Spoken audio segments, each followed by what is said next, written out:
Our MetricStream's 2017 GRC Summit. I'm with Peader and also my Lisa. What do you say?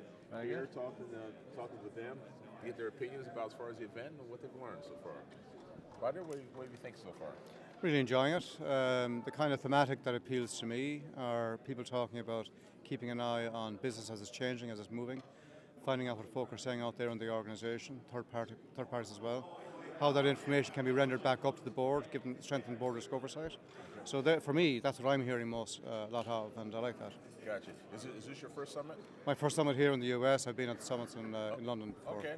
Just as a means of, not so much a means of comparison, but how would you say maybe the message or the tone has changed over those last couple of years?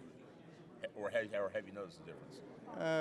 No, I think in the last couple of years, board risk oversight is the big drumbeat I'm hearing, at least. And maybe that reflects where I'm at in the GRC space, but sure. That's pretty solid. Of course, the needle does move from time to time. Talking to Shelley earlier on, the big thematic on third-party vendors now or cyber, depending on what's going on out there. Okay. But by and large, the pressure that directors are under, their personal exposures, as directors being able to demonstrate that they knew what was going on, they asked the right questions, they interrogated management on the answers they gave.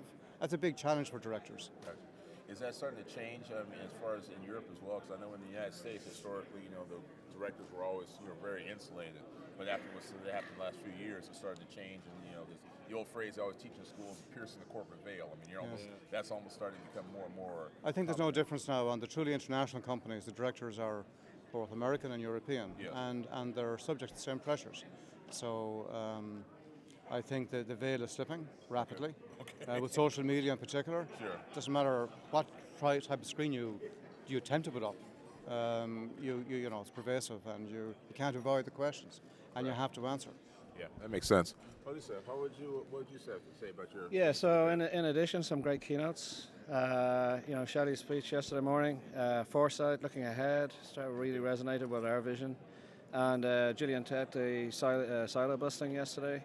Again, really I thought deep insight there into the kind of strategic issues that can lead to corporate failure if they're not addressed. So that's been a debut. Yeah, I agree. I thought her discussion was really good because from her role, I mean, she's seen all sorts of organizations around the world in different sizes and types, and yet the causes that could lead to implosion are only about 3 or 4.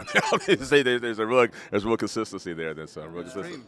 STEM versus stream. The anthropological input, the arts. Who would have thought anthropology had something to do with risk? Exactly. Well, I have to admit, I'm one of those people, even though I think I try to be up on stuff, I've heard of STEM. It was the first time I heard of STEAM, still. Yeah. Last time I heard of STEAM, it was back in an old train engine that doesn't Same for me. And I'm like, okay, well, if we're going to add arts, I can imagine somebody else is going to try to slip another letter in there somewhere. So what happened? Is this your first GRC Summit? I was at the one in London in October as well. Okay. Yeah. So, two in less than a year for you. Yeah, but he's a veteran. I'm a relative newcomer, so I find on my feet now. Gotcha. Well, gentlemen, is there anything else that you guys are looking forward to over the next, we still got roughly about a day to go before we wrap up. Is there anything that you'd like to see or any other takeaways you really want to grab? Looking forward to the event tonight. Yeah. Okay. Networking. Well, we'll definitely try to accommodate then. So, well, gentlemen, thank you for your time. Appreciate it. Thanks for attending. I hope you guys see you soon.